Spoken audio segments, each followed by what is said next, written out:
Mic लेके सरौ लो जात लो, नमस्कार प्रणाम फलानामा बोल रहे हैं। ए दादी राउर कबो ढोड़ी चटले बा हो सार। जब तू सरौ अपना माई से नहीं का क्वेश्चन कर सकत तो दूसरा के माई के दूसरा के बाप के कैसे सुनाओ तरह। अब सनी लेवन बीएफ बनावे ले, मियाँ खलीफा बीएफ बनावे ले। बीएफ मतलब समझे ला ब्लू फिल्म। जन तू सरऊ चदरवा ओढ़ के ठंडिया में देखे ला इसे रतिया के। नमस्कार, आप सभी का एक बार फिर से स्वागत है हमारे इस चैनल में। अभी आप लोग सुन रहे हैं काफी जोर शोर से गाना बज रहा है भोजपुरी में, पत्तिया नतिया पटना बा अदेवरा ढोड़ी चटना बा। तमाम जो है सिंगर लोग, पत्रकार लोग, मीडिया बंधु लोग हमारे वहाँ जा करके इस गाना को जितना वो लोग अश्लील मुक्त नहीं किए, उससे ज़्यादा क्या किए कि इसका वो लोग प्रचार प्रसार कर दिए। नमस्कार, आप लोग देख रहे हैं, मैं हूं आपके साथ विवेक तिवारी हेमंत, और मेरे सामने ये जो दिख रहे हैं आपको, इनका नाम है मनीष तिवारी। आज हम लोग ये एपिसोड इसलिए चालू किए हैं ताकि आप लोगों को बता सकें कि आजकल गाना का डिमोशन नहीं हो रहा है, प्रमोशन हो रहा है। चलिए सबसे पहले तो भोजपुरी में ही शुरू करते हैं।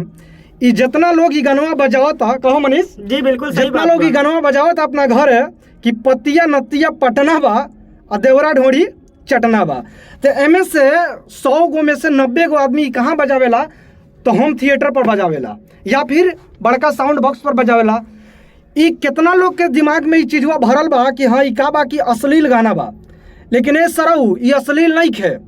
ई तू बजा के एकरा के जौन अपना माई के, बहिन के, बेटी के, मेहरारू के, सारिन के, सरहद के, सास के सुनावत रह तो सार अगर ये अश्लील रहित तो तू कहाँ से सुनैत ना सुनैत।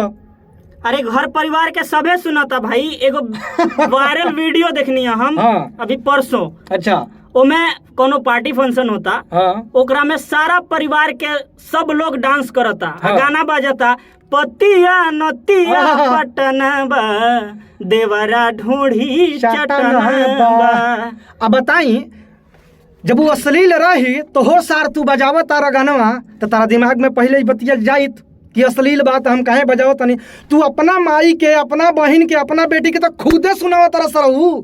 आ गाड़ी के करा के देता रहा तो ऊ आदमी के जवन गवले बा, गाड़ी के करा के देता रहा तो ऊ आदमी के जवन लिखले बा, ऊ तो अपन काम करता, गावता चाहे लिखता। तो तू सार जब सुनबे ना करबा तो गनवा बाजी कैसे का हो। बात सही बात। जब ई सरऊ गनवा सुनबे ना करी है तो बाजी कैसे। अब सनी लेवन बीएफ बनावे ले, मियाँ खलीफा बीएफ बनावे ले। बीएफ मतलब समझे ला ब्लू फिल्म। जन तू सरऊ चदरवा ओढ़ के ठंडिया में देखे ला इसे रतिया के, और तू बिहान से अपना माई बहन के दिखावे लगा और तब कह कि हम सनी लेवन के खिलाफ आंदोलन करेंगे, हम मियाँ खलीफा के खिलाफ आंदोलन करेंगे। तो हो सार कैसे आंदोलन करबा? पहले खुद सुधरा ना, पहले गाना मत बजावा। जौन ती रंडी रोना रोवा तारा मार्केट में, माइक लेके सरौ लो जात लो, नमस्कार प्रणाम फलानामा बोल रहे हैं। ए दादी राउर कबो ढोड़ी चटले बा हो सार। तू जेकरा से पूछत रहू हो केहू का माई बहन ही है। तारा घर में माई बहन नहीं खे, तू अपना माई बहन से क्वेश्चन कर सकता रह? एकदम ना। जब तू सरऊ अपना माई से नहीं का क्वेश्चन कर सकत तो दूसरा के माई के, दूसरा के बाप के कैसे सुनावत रह। अरे कुछ तो शर्म कर सार। जब तू खुदे बजावत तारा गनवा तब होबरा असली नहीं खे। आजकल कौन सरवा सुनेला कभी राम बन के, कभी श्याम बन के चले आना, प्रभु जी चले आना। सुतते उठते ये गानों में बाजता। ये गाना में बाजता। और जब तू सर सुनबे ना करता तो ये गाना 17 मिलियन, 18 मिलियन, 20 मिलियन, 50 मिलियन जाइत कैसे। उ गाय को अपना घरे तो बजावेला ना, उ गा देला, लेकिन ओकर प्रमोशन तू सर खुद करता रह। तब कहता लोग कि अरे अश्लील गावता, अश्लील गावता, भोजपुरी के गंदा बना दहल लो। असल बात कहीं मनीष भाई, तो भोजपुरी के अश्लील बनावता उ गायकवा ना, बिल्कुल सही, बल्कि अश्लील उ सरऊ करता लो। जिन सरऊ बजावत रन मार्केट में, बजाओ तो लो मार्केट में।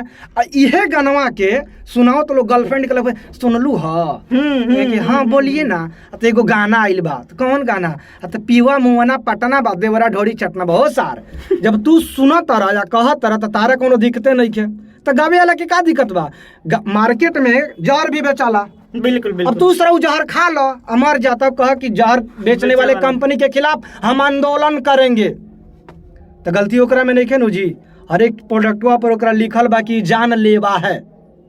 भाई तुम मत लो ना, फिर क्यों उसको ब्लेम करते हो कि तुम गलत गा रहे हो, गलत बजा रहे हो? मत सुनो। तुम कल से अगर सुनना बंद कर दोगे तो भगवान कसम वो कल से गाना भी बंद कर देगा। आज राधे श्याम रसिया को लोग नहीं सुनता है तो वो तो गाता है डेली, लेकिन नहीं सुनता है तो नहीं सुनता है। सही बात है। गुड्डू गुड्डू रंगीला तो लोग नहीं सुनता है तो हाँ। नहीं सुनता है। अब आए दिन यार विवाद है भोजपुरी में, साला आज तक किसी भी इंडस्ट्री में इतना विवाद नहीं चला जितना विवाद भोजपुरी में चलता है। सही बात है ये। पर डे फलाना गलत गा रहा है, फलाना गंदा गा रहा है। अरे तुम मत सुनना यार, क्यों सुन रहा है तू? कौन बोलता है तुझे सुनने के लिए? लेकिन तू तो खुद साला हरामी है, हरामी की पैदाइश है। तेरे को सुनना है, बहन बेटियों को सुनाना है, माता जी को सुनाना है, बाबूजी को सुनाना है। और गलत बोलना है कि क्यों गलत गलत गाया है। क्यों अरे पहले गलत तू गाया है? सुधरना, खुद तो सुधरना तुमसे नहीं तो है। सुधरा जाएगा नहीं। सुनाओगे, मार्केट में बजाओगे, होम थिएटर पे बजाओगे, डीजे पे बजाओगे, अपनी बहन की शादी में बजाओगे, अपनी शादी में बजाओगे, तब अश्लील नहीं होता है। और एक दो सिंगर गा दिया, तुम दूसरे के मुंह से सुन लिए कि फलाना चोर है तो चोर है बस। अरे यार पहले तुम तो सुधरो। लेकिन ना, तारा तो सुधरे के बा ना सरऊ। तारा का बा कि मार्केट में यह गनमा के भजावे के बा आ सुनावे के बा। जबले उ गाना हिट ना हो जाई तबले बहिष्कार। ए सरऊ तू बहिष्कार नहीं खा करत, ओकरा के पुरस्कार दिलवावत रह। बहिष्कार नहीं खा करत, ओकरा के पुरस्कार दिलवावत रह। तो तू सार जब सुनबे ना करबा गनमा तो गनमा हिट होई कैसे? हमरा पता ना रहे यार कि कौन गाना है, कौन है चंदन चंचल, कौन यह है हेमा मालिनी, हमरा खुदे पता ना रहे। लेकिन ये सर्वा सब सुना सुना के फेसबुक खोलो, नमस्ते प्रणाम फलानमा, मतलब नमस्ते प्रणाम चिल्लानमा। ए सरऊ जब तू खुदे ना प्रमोशन करब तो चंदन चंचल तो आवेला ना डोर टू डोर सुनावे खातिर गनमा। नमस्ते प्रणाम। उम्मीद करते हैं कि जितने भी लोग ये अश्लील गाना बजा रहे हैं पहले वो सुधरे, फिर गायकों को सुधारे। नमस्कार।